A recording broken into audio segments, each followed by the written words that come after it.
Today, hard landing incoming.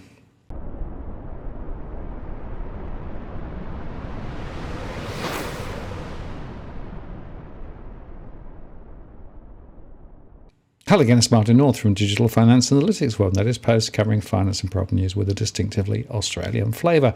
Another Friday afternoon, another Tarric special. Hi Tarric, how are you doing? I'm pretty good. Yourself, mate? Yeah, pretty good, thank you. A lot going on at the moment. That's always how we start this show, isn't there? Yeah. And there always is a lot going on, isn't? You look, whether it's, there's so much going on that I think that it's a 24-hour a day job just to keep up with the big stuff. And even then, there's still other things going on below the surface all around the world that are really quite critical. Like, for example, something that a lot of people have missed is that the fact that Hong Kong interbank rates have gone up about 400% in relative terms on a 1 month basis. And that's just sort of, prior to the pandemic, that would have been like, oh my God, what's going on in Hong Kong? But now it's like, well, there's all this other stuff going on. So, it doesn't really get much airtime.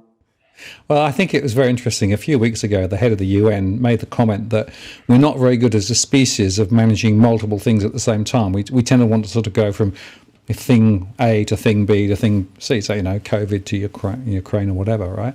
But the fact is that this is a multifactorial question that we're dealing with, where it's got so many moving parts and so many elements that are interacting with each other. So I actually think the butterfly analogy, the butterfly effect, something over here has an impact over there, is a better way to think about what's going on, because so many things are interconnected. And I think therein lies the problem. We are seeing the legacy of choices made over the past few decades, and we're also seeing the legacy of choices made during COVID. And now we're all seeing how those various choices and those various side effects are all coming together and then butterflying out further again. And I think the problem is that our leaders are, as you say, ill prepared for that. They're not prepared for how this is all butterflying out into these different problems and different issues arising, whether it's the global food crisis, whether it's energy, whether it's all these different things, the legacy of these policies that they just haven't really thought through. Yeah, and it's the unintended consequences, right, which I think is so I'll give you one example. The term funding facility, right, that very cheap money which was thrown to the banks by the RBA because of the fact that the exchange, that the interest rates gone up on the balances at the Reserve Bank. Now the Reserve Bank is paying the banks about $1.5 billion at the moment on those term funding facilities that they've parked at the RBA, right? Now that was never intended. No, exactly. And the ironic thing is they've created this thing where they've given this enormous free kick to the bank, as you mentioned. But then there's also the fact that all these people who've gone in and got these loans at cheap rates, at 3-year loans at sub 2% in some cases, some even sub 1.8%, are going to be rolling off those loans into a world of, if even just solely based on Philip Lowe's commentary, of 5% plus mortgage rates. Yep. So you're talking about a more than doubling in interest repayments. And it's like, well, where did I hear that before? Oh, that's right. In the US, during the global financial crisis, where they used bait rates to get people in, and then they got smashed as rates rose. Yeah, those adjustable rate loans created the real trigger for the rest of the problem. And it's interesting, we'll touch, I think, in a moment or two on some New Zealand data, which highlights just how big a cliff they've got there, but we've got the same thing here. And we may be a few months further down relative to when New Zealand started lifting their official cash rates, but it's the same problem. And it's just worth underscoring again, Tarric, that the average loan's so much bigger than it was, and it's so much bigger than it was back in the US, by the way, as well. So effectively, even small changes in rates has huge impact on real households. Exactly. And there was a chart put out by the Commonwealth Bank. This was probably about 2, 3, 4 months ago now.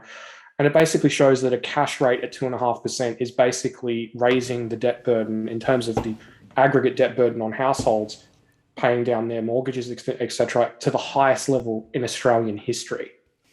So if 2.5% is the highest level in Australian history, and the market is talking about a cash rate of potentially north of 4%, you're talking about an absolutely huge blow to households. Yeah. So, it's really a question of what exactly is going to happen between now and then. Yes, and it's going to be how high will those rates go. And it's interesting that Phil Lowe actually sort of pretty much said, well, actually, the markets have been more right than the Reserve Bank in terms of the trajectory of rates, which I thought was an interesting admission. And of course, did you notice also that he'd down forecast the 250 billion of buffers that was quoted, in fact, in his speech last year, and indeed on the ABC 7:30. In his latest outing, it was down to 200 billion. So we've lost $50 billion in about a week. Well, I think that's sort of par for the course these days, isn't it? You look at the JobKeeper. Oops, we wasted $40 billion. It's all these numbers. It's like, oops, we didn't do the full 200 billion of the TFF. It's only 188 billion instead. I mean, I feel like we've been desensitized to the word billion. It used to be a big deal, and now it's like, oh, this infrastructure project is blown out by $2 billion. It used to be like, pitchforks and torches, and now people are just like, Yeah, well, you put it in the context of $1 trillion debt and rising. It doesn't seem as much, except that this is still real money and somebody's got to pay for it. Well, that's really, I think, the underlying key going forward in all of this is that, the magical money rain has stopped, and now we're having to pay for it in one way or another, whether it's through inflation or whether it's through higher taxes or worse government services. I mean, just last night, Anthony Albanese is talking up budget cuts. He's getting, the budget raiser gang back together again, as, many politicians have in the past, and they're looking for ways to cut spending and save money. And, it's just, we're in this sort of ridiculous situation where not that long ago blowing $40 billion on JobKeeper waste. And I should emphasize, I'm not saying the entire policy was a waste. I'm talking about just what was definitively wasted according to Treasury. Yeah, absolutely. Well, I've got a little suggestion for him. If he wants to save a bit of money, what he should do is put a windfall tax on the banks for that income they're getting from the Reserve Bank for the term funding facility rate they're now receiving, right? So that would be about $3 billion over the forward budgets. That would be a nice little earner, very simple to do, and it would actually put the term funding facility back where it should have been. Well, I agree, and I would also add that the Greens' idea of taxing the banks on the fact that they are inherently linked to the sovereign and therefore get cheaper debts, they should be paying for that as well. Sounds good to me. Now let's talk about these here slides, because I know you've put them all together, and I must say that the first one absolutely sums up beautifully the problem at the moment, right? I do quite like that one. Yes, we are. I think in some ways we're still in this sort of weird limbo moment where people still believe that a soft landing is possible. And I mean, I guess in a way, I suppose it is, but it's not really all that likely. Well, I must say that the concept of flaps down, gear down, ready for oh, hang on, we're upside down is brilliant, because that's about what I feel at the moment. Indeed. And it's interesting that, the Powell's most recent comments are still extremely bullish on needing to get inflation under control and rates up. There isn't a huge amount of narrative about soft landings and taking account of things. And by the way, both in New Zealand and Australia, they're recognising that some people are going to get put under the bus in these higher interest rate environments. Indeed. And to sort of kick off the slideshow, as usual, the charts are all available at avidcom.substack.com, and they're also available on Twitter if that's where you follow me. So without further ado, Kiwi housing prices. Now, before we go too much further, I just want to put this chart into a little bit of context. Now, the reason why I chose the US from when the time it entered recession rather than the start of US housing prices falling is so I wasn't accused of cherry picking. Because if I chose for when US housing price peaked before the GFC, the falls were significantly smaller. So I chose this as, this is when, crap really hit the fan. Yet, despite that, the national market in New Zealand, the national market excluding Auckland and Wellington are all falling faster than housing prices were in the US during the global recession. And Wellington and Auckland are both getting whacked hard, both down over 10%. And well, Wellington, even worse. And what's interesting about that, Tarric, is that the trajectory is scarily more severe. I mean, it's not just a little bit, is it? I mean, it's huge. That no surprise then that consumers in New Zealand are really, really feeling it and thinking, well, hang on a minute, my wealth has gone away and prices are going up.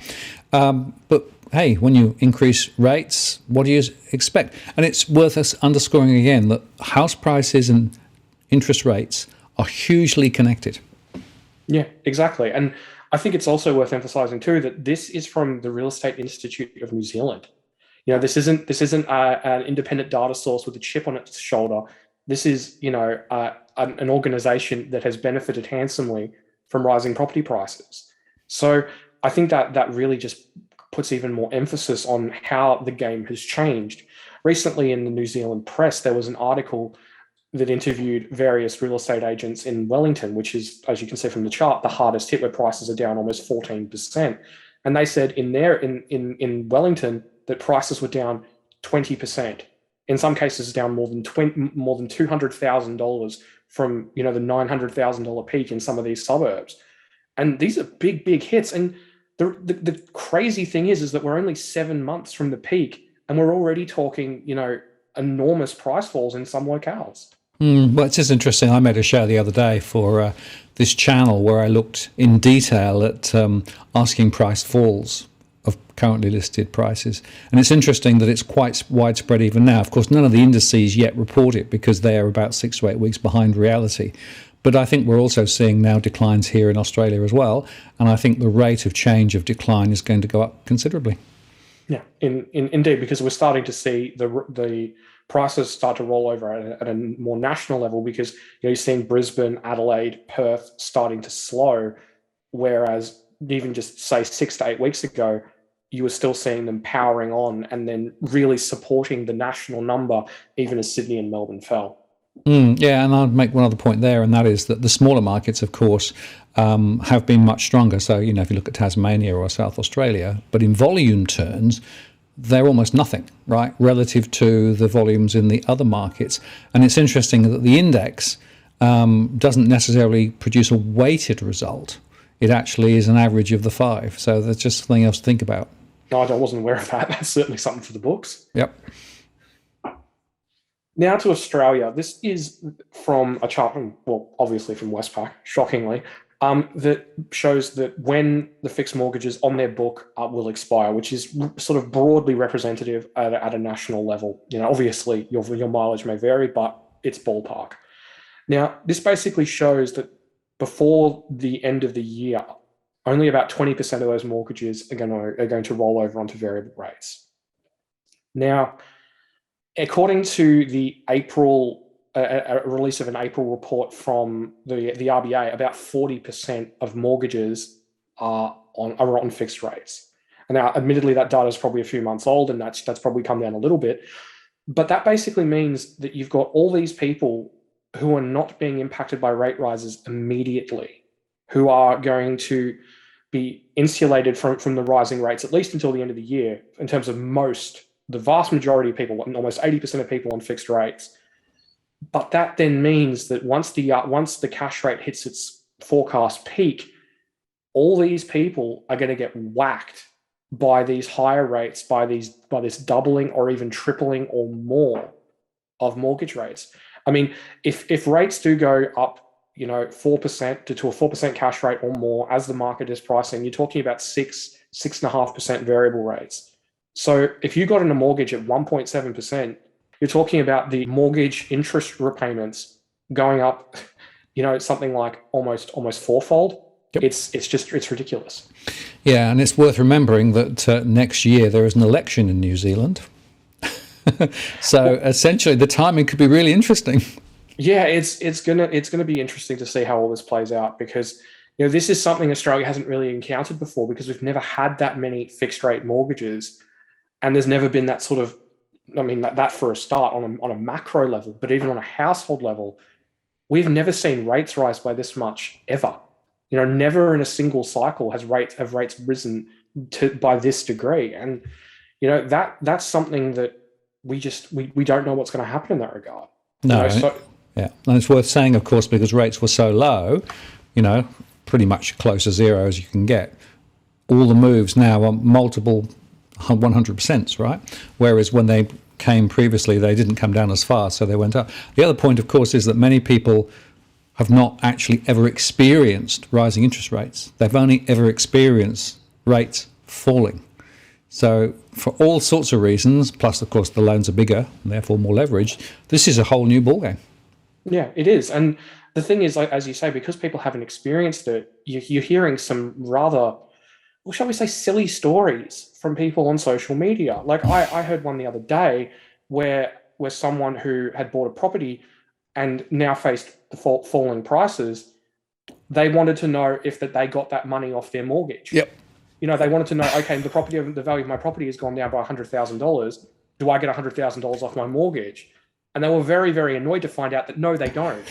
You know, that's not the way the system works. But exactly. You know, when you've never seen falling prices, you know, that's the way people approach things, unfortunately. And suddenly recourse versus recourse, full recourse, right, really comes to the fore, right? So full recourse in Australia means you own that loan, whatever happens to the value of the property. Yeah, exactly. No jingle mail here. Yeah, exactly. Now, I think this is an interesting one from CBA, and it basically shows total spending within the economy. And I think one of the things that is probably the most interesting for me is just the fact that it's starting to stagnate. You know, we've seen this enormous growth in spending. You've seen people spending like absolute drunken sailors, huge amounts of equity, mate, you know, huge amounts of loan growth. But now, just as the loan growth starts to die, so too is the spending growth. So it's going to be interesting to watch going forward. Yeah, and one interesting question is interesting how they started it from January 2020, which was just before the start of COVID, right? It would be quite interesting to look back a little bit further. In other words, was spending prior to that below or above the 100? I don't know the answer, actually. I need to go and try and check. But I suspect that the recent rise is abnormal, but I wonder whether the spending was higher or lower earlier.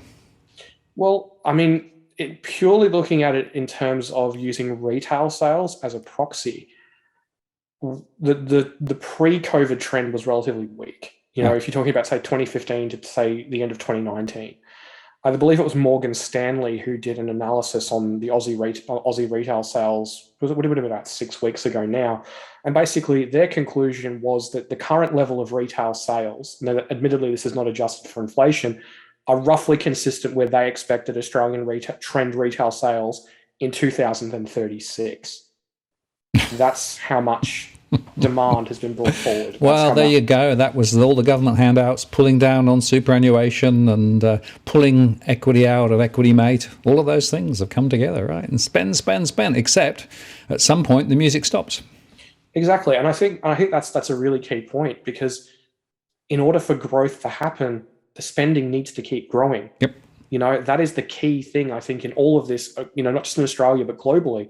You need the spending to keep growing. It can't just stagnate and plateau. It needs to keep going if you're going to, you know, grow your economy. And, well, good luck with that. I've just for more government handouts. Clearly, that's the way to solve that problem. Well, you know the calls are coming for it, don't you? You know, you do. If we have if the Sydney and Melbourne property chart looks like New Zealand's in 7 or 8 months' time, oh my lord, there is going to be some howling from vested interest that you're going to be able to hear in New Zealand. Yeah, probably right. Well, we've already had a little bit of the old first-time buyer. You know, we'll make your stamp duty go away up to 1.5 million in New South Wales from next January. You know, that's already the first of a number of such initiatives. Oh, you just know they're coming, don't you? Well, another interesting one on Aussie households here is that it basically shows that only about 50% of Australian consumers actually added to their savings during the pandemic, which I think is a nice reflection on your own data, Martin, that basically shows that there are this idea that these savings are broad-based and that everyone can just dip into their savings to bail themselves out of rising household costs or rising interest rates. Well, it just isn't true. Well, I have to say I told you so, but I did tell you so because that's what my surveys were showing. About 1/3 absolutely piled up the savings. About 1/3 had small amounts and about 1/3 had nothing. They're living from paycheck to paycheck. That's roughly what my data says. And interestingly, the people in the middle have already now exhausted those savings that they had, so they're sliding more towards the end of paycheck to paycheck, right? But there's still 30% of households who are doing very well. They've got all this money sitting in the banks and everything else. And okay, they're a bit worried about crypto falling and the stock market's falling, but then again, they've still got plenty of savings. But a lot of the mythology about the economy is just aggregated, and that average level just doesn't get close to the reality that you're seeing here. Exactly. And I think one of the interesting points on that is just from a broader, macro perspective for Australia, is if those 1/3 of people keep spending those savings, if those 1/3 of people, keep doing well for whatever reason and they keep spending, or even if they just choose to keep spending because they want to, or because, the pandemic is finally over and they can do the things that they want to do and buy the things they want to buy, that could keep inflation and spending higher for longer. And combined with things like fixed mortgage rates and people who got loans eons ago at much higher rates who don't really care about the fact that rates are going higher, they're still going to spend. And if that happens, the RBA are in a really, really bad spot because they're not affecting aggregate spending anywhere near as much as they would like. We're already talking confidence levels at near 1990s recession levels. Yep. Yet at the end of the day, the people who are already getting smashed, they can't really spend less than they already are. Yeah, no, that's exactly right. And, it is worth just reflecting on the fact that a lot of those people with the savings also have very large equity buffers in their property, right? And guess what? They are still pulling more money out from their property. Their argument is, well, the value may go down later, so let's pull some more money out now. That's an interesting point. I honestly hadn't considered that. And, yep. That's another thing as well, that if people keep pulling that out and they keep, spending it on whatever it is that they want to spend it on, that's another thing that could keep inflation higher and keep the RBA awake at night. Exactly. And I think that this whole idea of the unequal nature of households and the economy is something that, frankly, the RBA really doesn't have a very good handle on. I know it says it's got granular data, but let's just think about that for a second. Firstly, they're using Hilda data from 3 years ago, right? Secondly, they have a set of data relating to mortgage-backed securities, but the mortgage-backed security data set is not representative of total households, right? So third source is they get data from the banks. Well, I wonder how much the banks fully understand the total financial position of those households, particularly when they have financial relationships across multiple organizations. So what I'm suggesting is that we are actually flying somewhat myopically in a particular direction based on a particular set of understandings and assumptions about the way that households are behaving, which is aggregated. We need disaggregated information to really understand. And you say, they're being pulled in two directions because you've got some of the economy that will still do quite well. You've got other bits of the economy that's falling off the back of the lorry. And as Ian McFarlane said the other day, marginal borrowers, they're the ones that are going to be put under the bus. Yeah. And the thing is, we don't have the tools. The RBA doesn't have the tools to be able to cope with that. No. You would need something on the fiscal side. You need to, say, for example, like tax the wealthy more to stop them spending as much. Something along those lines in order to be able to, moderate that spending. And there's, I'm not going to say there's zero chance of that happening because there's never zero chance, but I don't see much chance of that happening. It could make the budget in next September, October quite interesting if they decided to lift the tax at the top end or reverse some of those planned tax reductions. There's a few interesting political minefields there. But, I must tell you that my survey suggests to me that some households can't wait that long. They are already absolutely up against it now, and that's before all these rate rises come flowing through. Yeah, well, we've built a house of cards, haven't we? I mean, yep. Realistically speaking. Well, on from one pillar of the Australian economy to the other, to the mining sector. Basically, the thing that this chart really illustrates to me is that the iron ore price has been levitating based on ideas of Chinese stimulus for a while now. Port inventories are still relatively healthy. Steel mill inventories are extremely healthy. Steel mill profits are, in some cases, negative, believe it or not. Yet, despite the fact that Chinese steel production is down 12% year on year and well below pre-COVID levels, the iron ore price is still well above where it was in this time in 2019. And I should also emphasize that in 2019, that was when the Vale mine disaster happened in Brazil. So prices were levitating well above where they should have been then as well. So, I think that this bodes quite poorly unless, the Chinese turn on the construction stimulus spigots again. Yeah, and it's true, isn't it, that they've still got COVID lockdowns, and they're still talking about COVID lockdowns continuing into next year. Yeah, exactly. I mean, they cancelled the Asian Cup football tournament. Yep. They didn't cancel it. They refused to host the Asian Cup football tournament, I should say, which is now not going to occur until, which is now going to have to be hosted somewhere else rather than in China. And that's not until the middle of next year. Yep. So if that continues, well, that means Australia's biggest trading partner is going to be going in and out of lockdown for the next year. That's not so good. No, and they have reduced interest rates, and they've reduced the amount of capital that banks have to hold in China to try and stimulate the economy, but they're still allowing the property sector to continue to grind down. So unless they really frantically change trajectory there, this is a one-way street, isn't it? It is, and that's part of the problem as well, is the fact that these issues that we're talking about, we were talking about them a year ago. We were talking about Evergrande, we were talking about all those other problems in the Chinese property sector roughly a year ago. The bailout cost of the Chinese property sector now, compared to where it was then, is a lot more expensive today than it was a year ago. And it's only going to get more expensive the more they allow it to, as you say, continue to grind down. And I don't really see any reason for them to rescue the sector. At the end of the day, they're quite happy just, kicking the can down the road little by little, just being like, oh, yeah, you'll get your money. It'll go through the Chinese court system. Good luck with that. And all that takes years. Absolutely. Yeah, it's a long, slow burn, isn't it? Yeah, exactly. It's not the Lehman Brothers thing, but it still might be just as damaging in the long run. I agree. Another one for Chinese steel output. Basically, steel output is, as the previous chart suggested, down, but floor space under construction in China is down even more. And, that's not good for steel. It's not good for iron ore, coking coal, etc. But so far, the magic fairy dust and hopes of stimulus has levitated prices. But how much longer that will continue is anyone's guess. Well, I guess the question there is that includes presumably commercial and residential, does it? Yeah, I believe it does. Yeah, because the interesting question is the mix, right? Because reading some stuff the other day, it looks as though forward building approvals have fallen through the floor, and they're not building anything like what they were building previously in terms of the residential sector.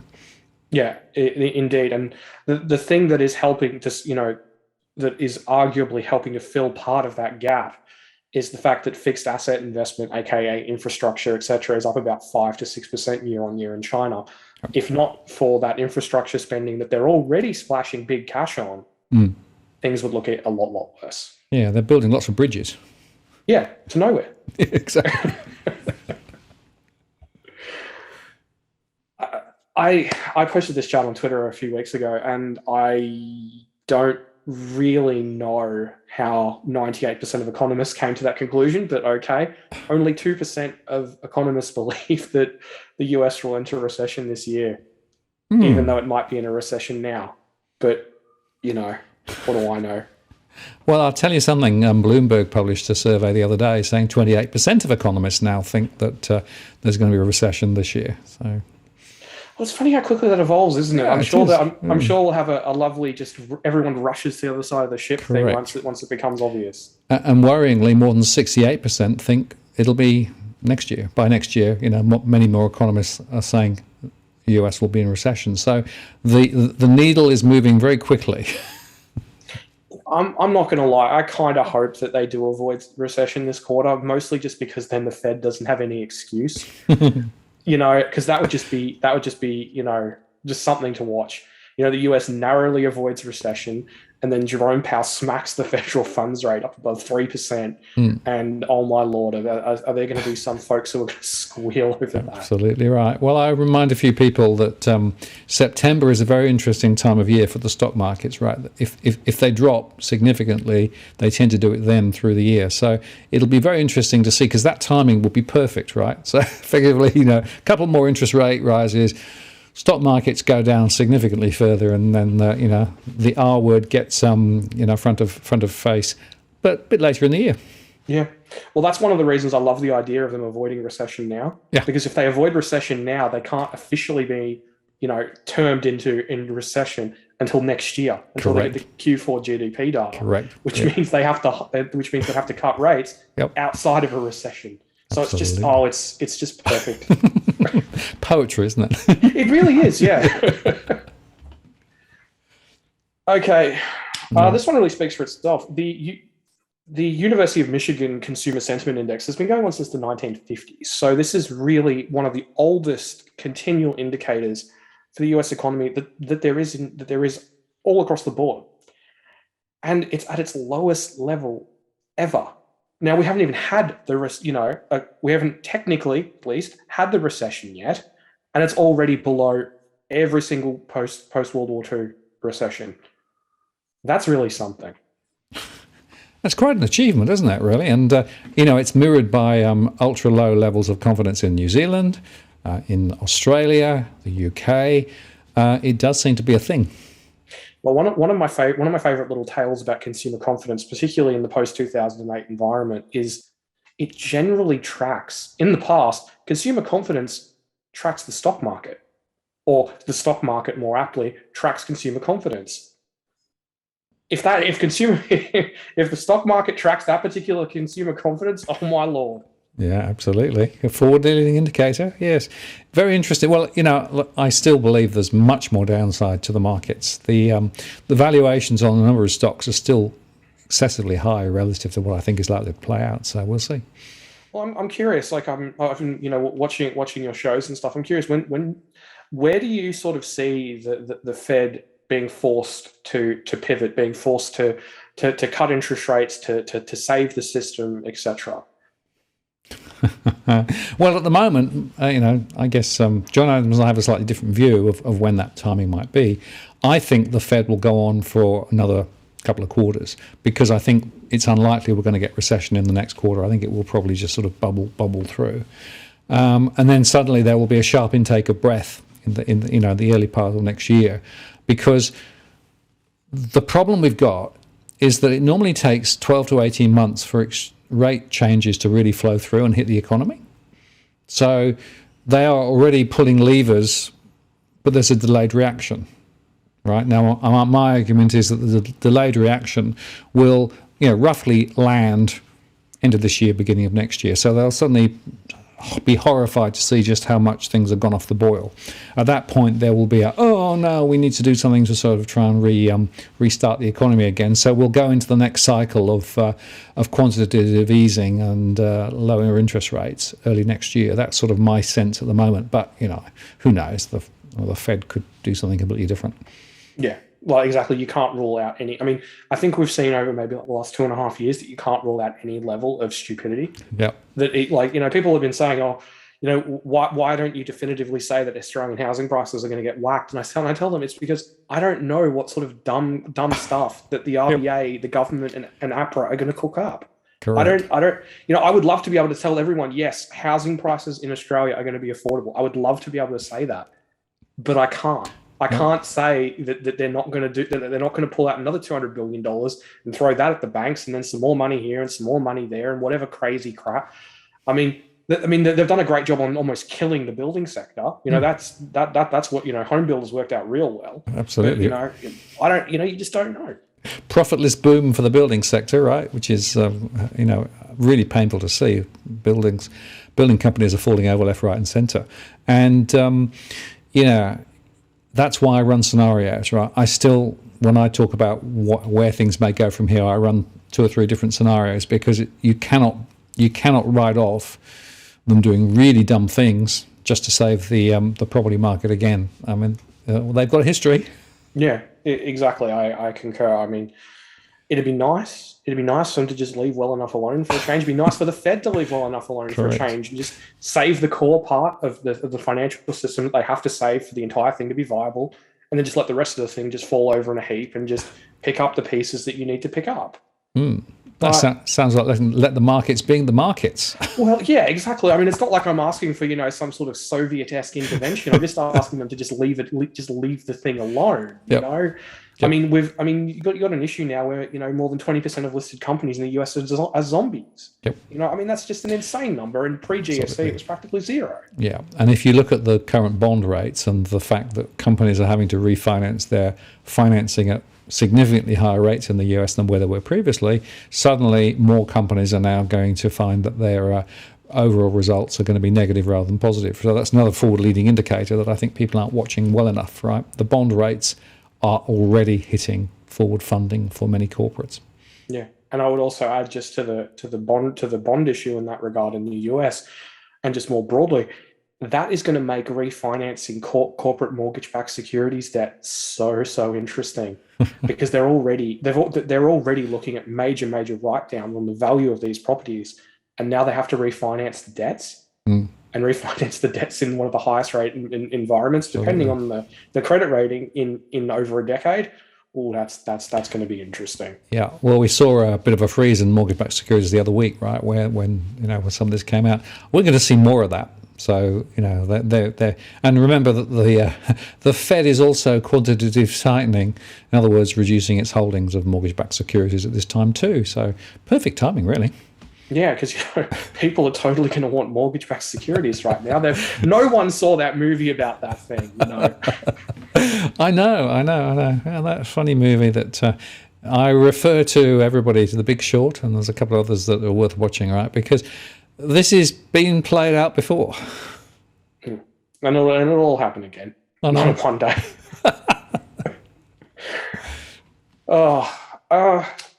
Despite all of, over the last few months, that people have been calling the peak of inflation again and again and again and again. This time's the peak, this time's the peak, this time's the peak. And it hasn't been the peak. Now the market is seeing a peak in inflation in August at 9.1%. Now, admittedly, this chart is about, I'd say almost a week old now. So that may have changed somewhat with the recent falls in commodity prices and oil prices. But I don't think the fat lady's singing on oil just yet. I think we're just going to have to wait and see on that one. Yeah, and just to be clear, that's the US inflation, right? Because it's already targeting 11% in the UK, for example, which is probably one of the highest in Western economies. And even here, of course, they're now saying higher. I think Phil Lowe's saying 7? Yeah, Lowe's saying 7. Chalmers is saying much higher. I know. It's not pretty in that regard. And just while we're on the subject of Aussie inflation, when we do see the upcoming budget, and we will see budget cuts, I have no doubt of that.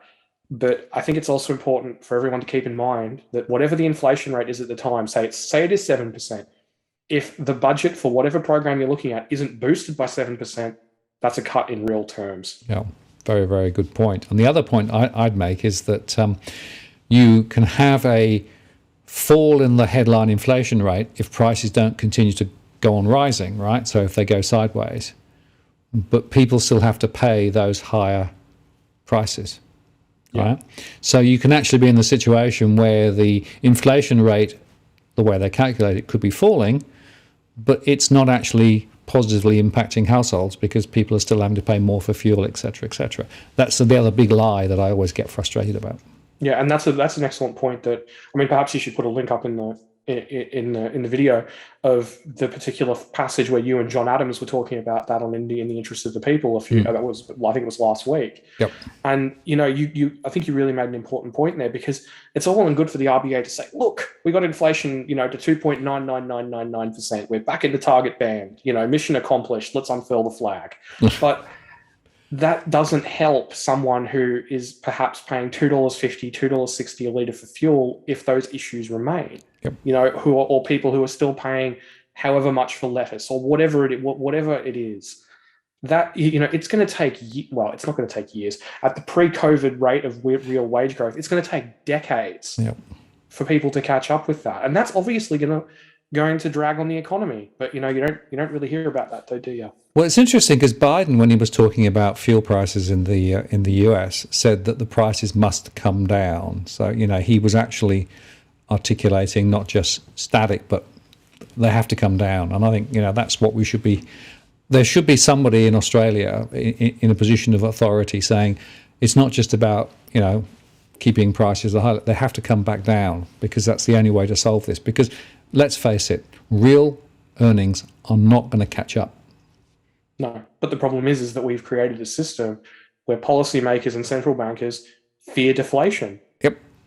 That's true too. I don't know. The other day, a couple of months ago, on a whim, I decided to look through about 150 years of US inflation, wages, and consumer price data for basically across the US over that time, and I found massive deflation in the cost of consumer goods. It was fantastic. People's real wages rose as the industrialization of America occurred, as output improved, as productivity improved, and it was great. People lived longer. People had better lives. People had access to more stuff. They had a better standard of living. Deflation at that level was absolutely fantastic. And then we built a system that is the complete opposite of that requires inflation to function. It just... Yep. No, exactly right. It's completely artificial, right? And it's actually, from a purely, planet-wide perspective, we've got one planet, right? So eventually we're going to run out when we can't go on doing it, right? It's just impossible. Yeah, exactly. I mean, I don't really understand. I mean, say you look at Australia as a microcosm, right? You compare the average life of the average household on the median wage now and in the 90s and in the 70s, and you compare them, in relative terms, congestion, quality of government services, all in at relative levels. I mean, obviously you didn't have an iPhone in 1974, but things have deteriorated in that regard. It's all well and good to say, oh, look, the economy's bigger, but is it better? And the answer in a lot of ways for a lot of people is no. Correct. And it doesn't make sense to me. If the economy isn't working for the people, then what's it for? I mean, are we not better off with much lower growth, much lower inflation, but where things get better for the average person? Absolutely. Well, I'll tell a little story. I came to Australia in 1994, 95, and I was amazed when I came to Australia because things worked, right? Like ferries and buses actually met each other, right? And the infrastructure was there and the roads weren't too congested. It was like, wow, this is how an economy could. Because in the UK, they'd messed it up 20 years before, and you couldn't get anything, and congestion was through the roof, and nothing worked.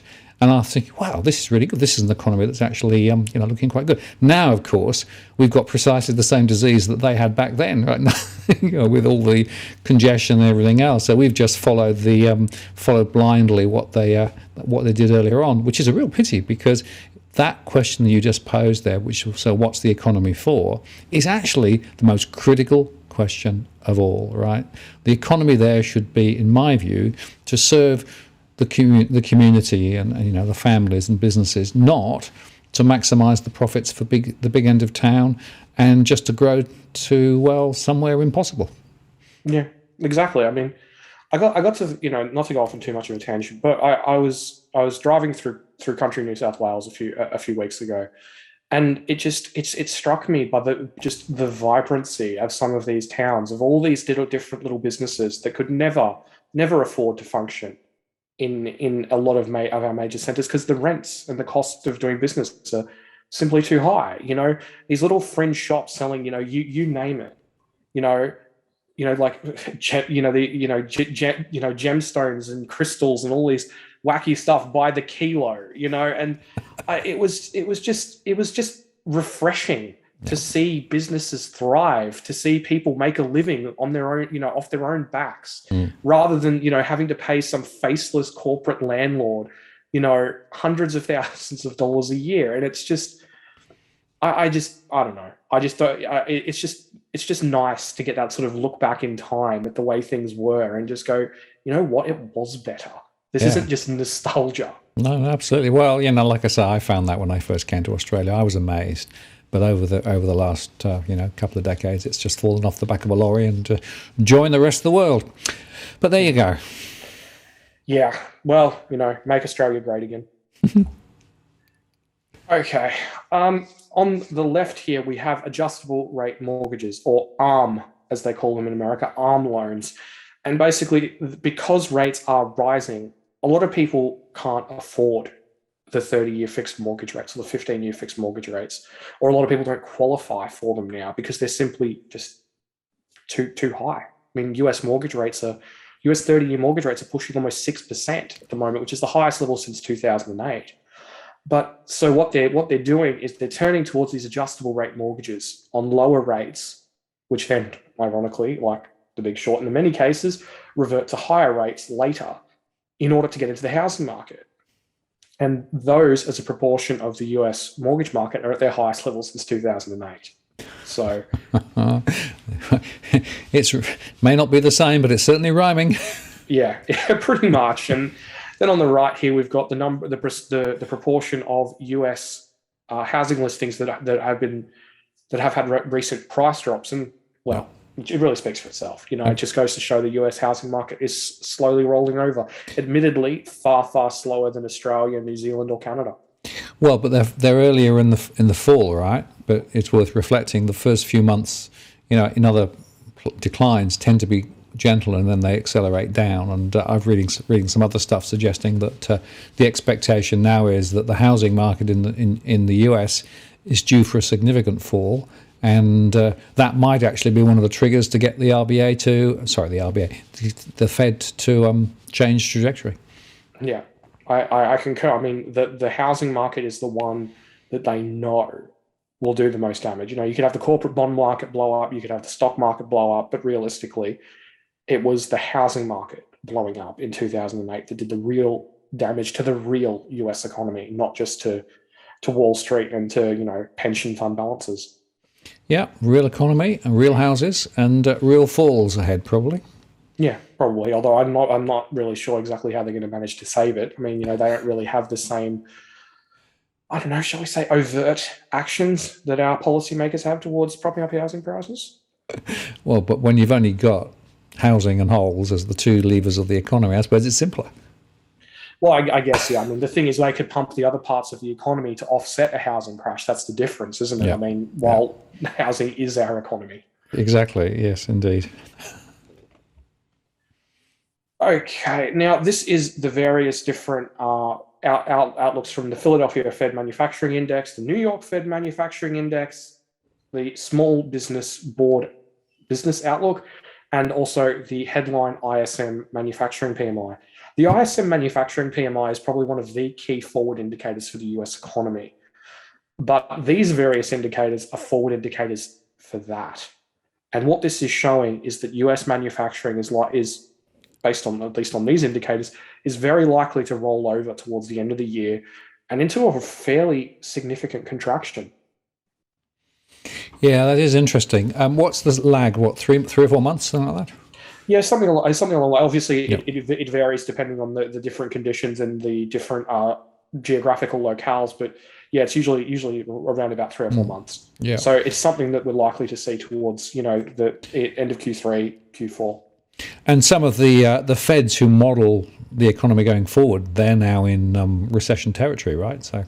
Well, I mean, has the Atlanta Fed updated their GDP nowcast yet? I'm not sure. It was around zero last time I looked at it. Yeah, I haven't seen the updated one yet. Yeah. But I mean, based on the recent data releases that we've seen, US manufacturing indices surprising to the downside. I'd be very surprised if it wasn't at least somewhat negative. Exactly. Okay, global oil capex, as you can see, has fallen off a cliff since 2013. In 2020, global oil capital expenditure, which is sort of, exploring for oil, developing, etc., was at its lowest level since 1946. Now, it's all well and good to say that we're building a green economy, we're building a green future, etc., etc., but we need to build the bridge to get to that future. And part of that is having sufficient oil supplies to keep prices at a level where frankly, households could afford it in the West and the developing world could afford to exist. Yeah. Now that's a very important point to Tarric, isn't it? Because you might think, well, production is down, isn't that good? And ultimately it might be, but the route is the problem. It's how you get from A to B, right? And I actually don't think there's much really smart thinking being done about that, right? And certainly with the supply side issues that we've got at the moment and the high prices, we already know that many economies are in deep trouble because of it. So this is a big issue. Like indeed, and these problems are not going away either. Yeah. And I mean, one of the things that honestly frustrates me is the very, very Western centric approach to a lot of these problems. Mm.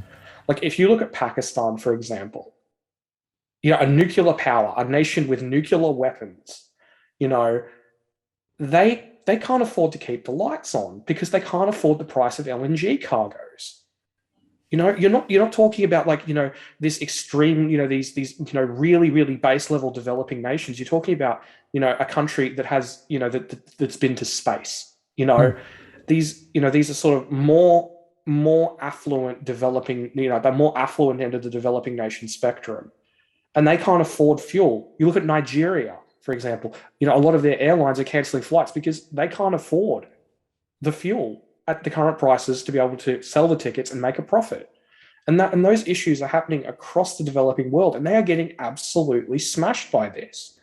And they with apologies, they have been encouraged to build these systems around affordable energy, around affordable food, around all these different things to develop along the same lines as the West and the rest of the developing world.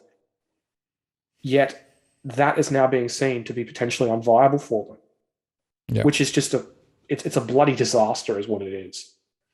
Well, it's basically trying to impose a particular way of working and behaving, which is actually unsustainable, right? Yeah. That's Well, actually exactly. the problem.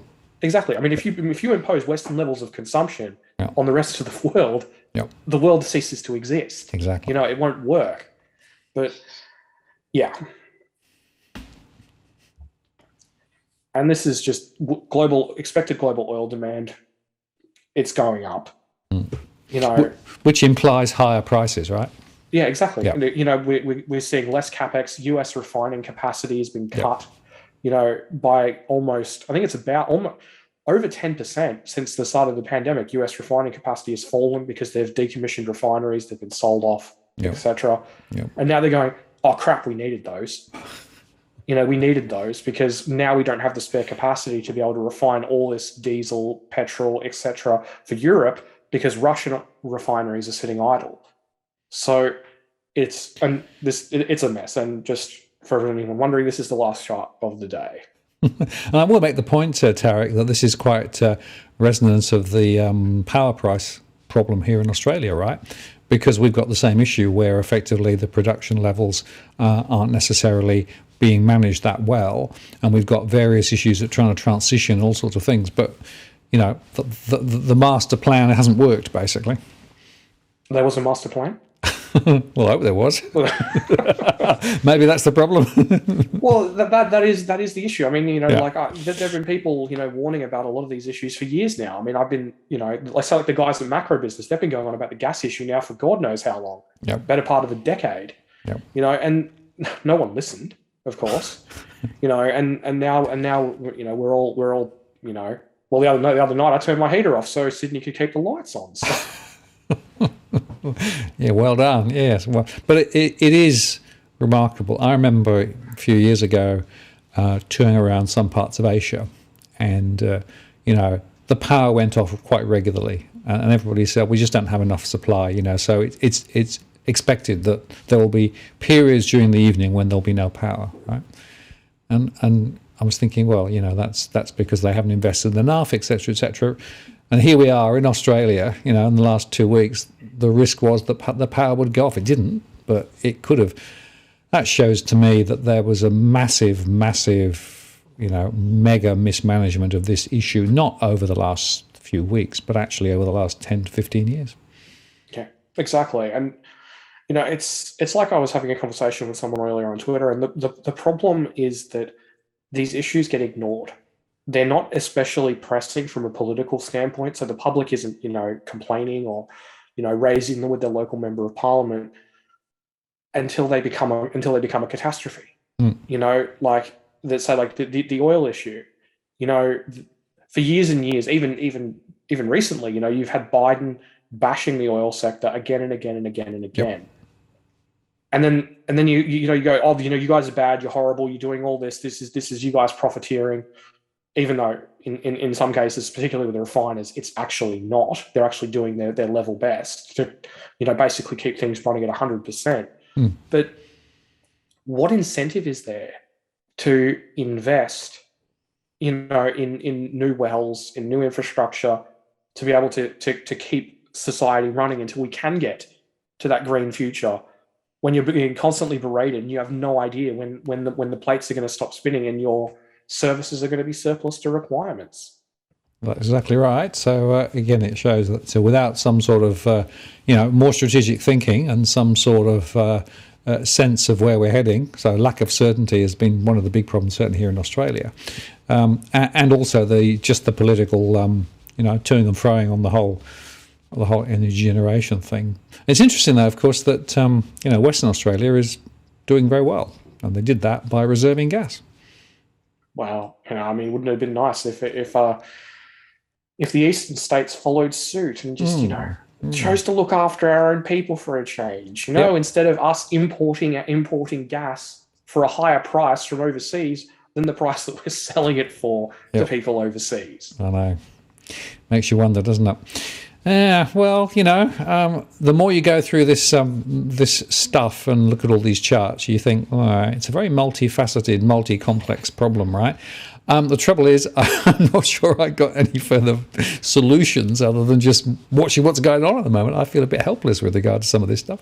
Well, I mean, I suppose it is at an individual level we are. I mean, unless you know the viewers of DFA are going to mount the most impressive coup in history and install you as emperor of the world, I don't think that on a personal level we can really do all that